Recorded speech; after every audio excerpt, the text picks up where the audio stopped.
Bears Baseball Network. We had a full weekend of games this weekend, a ton of action, a ton of homers, and a lot to talk about on this weekend. Of course, BBN, we're going to try to get through as much as we can, but if you want a detailed talk about every single age group from 8U to 18U, definitely go check out BBN After Dark. Came out on Tuesday on both YouTube and Spotify. So we go through every single age from 8U to 18U if you want a little bit more detailed experience. But the biggest storylines of the weekend, let's start with 16U Dalton. Their pitching staff looked like vintage 16U Dalton, looked like last year's team that was probably the best pitching staff in Bears history. That's what they look like this weekend. A team ERA of sub-1, a team ERA below 1.0. Fantastic weekend. Santiago Story, Elijah Underwood, Tyler Hall, Jack Dalton, all with fantastic outings on the mound.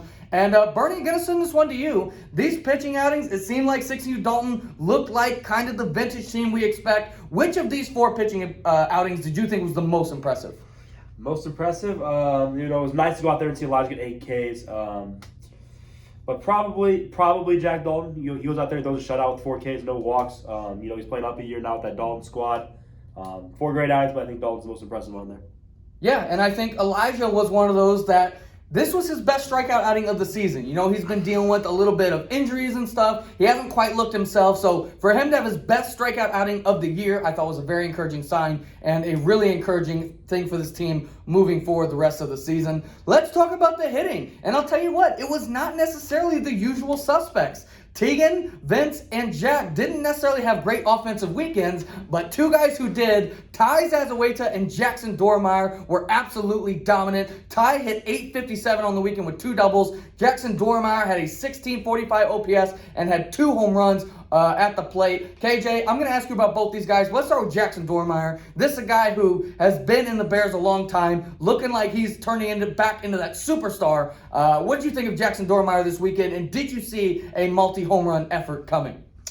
Jackson's a guy who came out of high school really hot. He had a great high school season, and then he kind of fizzled off towards the beginning of the season. It seems like the last couple weeks he started to find that stride again, and we kind of saw. I think he tied his drop 3 record in free swing a week ago. So I don't know if I saw 2 home runs coming, but definitely he's starting to get his swing back, and I'm excited for what he's going to do the rest of the fall. Yeah, and moving on to Ty, this is a guy who, if you go back and you sort since the start of July, Ty leads Dalton in batting average, OBP, slug, OPS, and extra base hits. KJ, how much longer does Ty have to do this before we're calling him the best hitter on Dalton? I think if you would have asked me after the BWL, I thought Ty was the best hitter on that Dalton squad in the BWL. So I don't think it's very far-fetched to call him one of the best hitters. He doesn't have the big exit velo and the big-time power like some of those guys do, like Vince Dalton. But he's a guy who's going to be very, very consistent for you. He's always going to be good. He's never super high. He's never super low. He's always really, really good. So, I think it's, getting to the point where I think you got to consider Ty. If not the best hitter on that team, definitely top 2 on that team in terms of him and Tegan kind of going back and forth.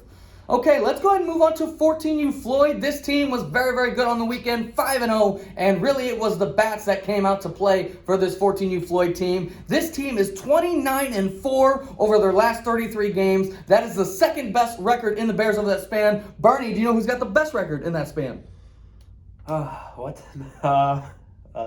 Is it Nickerson? It's 9U Nickerson. So 14U Floyd has the second best record, only behind 9U Nickerson over their past 33 games. And this is a team that just seemed like they really caught their stride. Looking at this team, you see on the screen there kind of their stats between their last 33 games versus their previous 27 games. Bernie, what do you think was the biggest difference maker for this team from the beginning of the season to now? What do you think was the biggest X factor that turned this team around? Whether it's a player or a team stat, what do you think is the biggest X factor that turned this team around? Yeah, I think it's just as a collective group of bats, turning around. I know Veli started out the season kind of rough. I know Quinn started out the season kind of rough. But those were guys that you expected to turn around. I don't know if there was that, expectation or that known factor of who's going to turn up in the lineup. And the whole lineup, top to bottom, started to turn up this fall. Parker Ellis, Logan Meyer, Landon Meyer, those top guys, even bottom guys like Kester. I think Quinn had a couple big hits this weekend. So just top to bottom, the lineup coming to life. Yeah, and one player you mentioned there, Lucas Velchek, who I think is a big contributor to this turnaround. The first 27 games of the season, Lucas Velchek had an .836 OPS. In the last 33, he's got a 1378 OPS. On the mound, over the first 27 games, he had a 7.7 ERA. And in the last 33 games, he has a 1.91 ERA. So I think Veli's been exactly that guy who's really turned things around. KJ, for you, is there one thing, what do you think has been the biggest X factor for this 14 Floyd team that's really turned it around? Yeah, I feel like I say this a lot, but I think it's the guys who stepped up. It seems like a different guy every weekend is stepping up. It's never the same guys. You always have the guys who are great. Brennan Bass, Landon Myers, Parker Ellis are great every weekend. But you guys stepping up. Joey Hackin stepped up in the spring. Joey Burgess, I know, hit a home run. Jack Kester. Braden Miller's going to be one of those guys. So a bunch of guys are stepping up for that team. It seems like every guy they call upon comes in and gets the job done. Yeah, and speaking of that Nickerson team, they have the best record in the Bears over that span, basically since the middle of July or the middle of June. Nickerson has the best record in the Bears, 25-2, and I'll tell you what, they did not skip a beat. Their first kid pitch tournament, they go undefeated on the weekend, outscore opponents 54-24. Their team batting average was 600. Their opponent team batting average was 259, and this team threw way more strikes than their opponent. Bernie, I didn't think this team was going to skip a beat at 9U, but what do you think about this 9U Nickerson team? Have their expectations changed now that they're a kid pitch, or do you expect the same type of dominance? Yeah, nothing changes here for this Nickerson squad. We all expect at least them to stay on pace here. We talk about the first week of kid pitch. They went out there. They played 4 or 5 games this weekend. I think 4. 4 games. I mean, still 16 walks in 4 games for your first ever kid pitch weekend is very good. Like this says right here, the opponents walked 43. So they're way better than them. Pitchers they stepped up. I know David was working on with them well before this, so they're prepared and they're ready to roll. Yeah, and I think for the 9U game, I think the 2 things you're really looking at is A, how many strikes can your pitchers throw? And B, if the other team can throw strikes, what can you do with it, right? So I think those 2 stats where we basically walked 4 batters a game and they walked 10, and then we hit 600. When we did get strikes, we hit the ball at a 600 batting average, opponents at 259. So I think this team, they're not going to skip a beat. I don't think anybody in the entire state can hit with these guys. Maybe there's a better defensive or pitching team out there, but I don't think anybody can hit with this team. An absolutely dominant performance. KJ, is there any particular player, maybe besides Blake Nickerson, just because, he's kind of the big star of this team, but besides Blake, is there any particular player that you look for in this 9U Nickerson team to really be their star next to Blake? Yeah, again, this is a team that's very underrated by how deep they are. They got a lot of guys that can step up. I know a guy we didn't really expect to be a big-time offensive contributor, Easton Taylor. He had a really big weekend. They got this guy named Mason Arentz who's really good. So they got guys to step up all the time. That lineup is deep, and they're going to have a big-time year. I know a lot of those guys, they've gotten more guys in free swing now than they ever have. A lot of that order is in free swing. A lot of the order is free swing students. So I'm really excited for that team. Yeah, and to end the show here, let's finally talk about our final championship team from the weekend. It was 18U Floyd. They came out a little bit rusty on Saturday. This team's only played 4 games since the middle of July, so with all the rainouts and the holiday weekend, this team was a little bit rusty. Came out a little weak on Saturday, but then came back in a big way on Sunday and took care of business. Bernie, for you, this 18U Floyd team, what do you think is the expectation for them the rest of the fall? Yeah, I think that they'll get back to very close to what they were during this summer season when they were one of the best high school teams we had.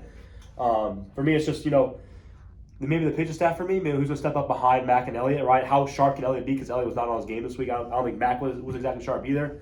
So those 2 guys need to be top of their game. Behind them, who's the other pitchers they have? Reese Payne, Andrew Engelken, Rocky Tucker, Adam Tobias. Who are the other guys to step up for that pitching staff? And KJ, for you, one of the things we did on last week's BBN was we asked the question, who's going to be the 3rd best hitter on this 18U Floyd team? And we all gave a different answer. 2 guys we didn't mention, Fred Smith and Reese Payne, both had big weekends this weekend. Which of those 2 guys do you think has the better chance of being kind of that 3rd best hitter? And how do you see this offense as a whole kind of developing as the fall goes on? I'd say, Reese Payne, just because he's done it. He's done it before. We know he can do it. Fred Smith never really played at this level, even though I think Fred's going to be more consistent than Reese. Reese's ceiling for me is much higher. And when I think about expectations offensively for this team, I don't think you can expect them to be a 15U Floyd type or a Dalton type. But, the offense is going to revolve around Mac and Brennan, and they got some guys to compliment him. It's just how many guys are going to compliment. Is Rose Selby going to be good? Is Clayton Carrera? Like we just said, Fred Smith, Reese Payne, Elliott Myers. So they need some more consistency outside Brennan and Mac for them to really be one of the top offensive teams at the high school age.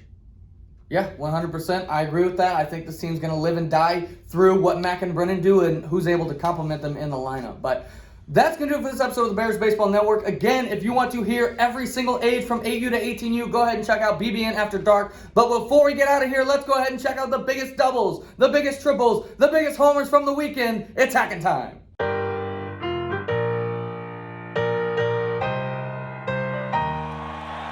You know I'm back, like I never left. Another sprint, another step, another day, another breath. Been chasing dreams, but I never slept. I got a new attitude and a lease on life is a peace of mind. Seeking to find I can sleep when I die. Want a piece of the pie, got the keys to the ride, and I'm straight. I'm on my way, get up my way. I'm running late, what can I say? I heard you died twice. Once when they bury you in the grave, and the second time is the last time that somebody mentions your name. So when I leave here on this earth, did I take more than I gave? Did I look out for the people, or did I do it all for fame? Legend is Exodus, searching for euphoria, trudging through the mud to find the present, no ignoring. I got 20,000 deep off in the street like we some warriors. My mama told me never bow your head. Whoa. I feel glorious, glorious. Got a chance to start again. I was born for this, born for this. It's who I am, how could I forget? I made it through the darkest part of the night, and now I see the sunrise. Now I feel glorious, glorious. I feel glorious, glorious. I'm feeling glorious. The crib looking victorious.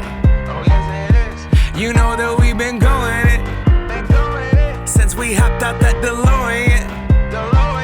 Yeah, we went.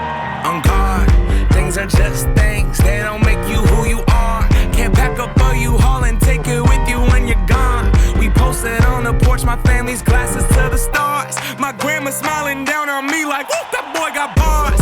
Okay, yes I do. I said amen and hallelujah, let me testify to another morning. A morning, won't let self get in my way. I got my breath, I got my faith, and I remember why I came. I feel glorious, glorious. Got a chance to start again. I was born for this, born for this. It's who I am, how could I forget? I made it through the darkest part of the night, and now I see the sunrise. Now I feel glorious, glorious. I feel glorious, glorious. We gon' be alright, put that on my life. When I open my eyes, hope I see you shine. We're planting our flag, they don't understand. The world is up for grabs. We gon' be alright, put that on my life. When I open my eyes, hope I see you shine. We're planting our flag, they don't understand. The world is up for grabs. I feel glorious, glorious. Got a chance to start again. I was born for this, born for this. It's who I am, how could I forget? I made it through the darkest part of the night, and now I see the sunrise. Now I feel glorious, glorious. I feel glorious, glorious.